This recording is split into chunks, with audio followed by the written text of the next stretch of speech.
name is Ivan Christopher Sapio and I am 20 years old and currently residing at 937 CMJ Cuenco Avenue, Tejero, Cebu City. If you want to know more about my hobbies, I play games occasionally, watching series, reading books, and I am also into photography and graphic design, although I'm still learning.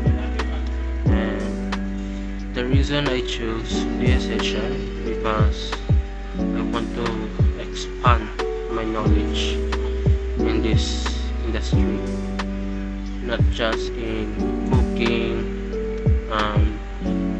finance, and bartending, but also in managing and dealing with guests or customers, as they are the ones we offer services to in this hospitality industry.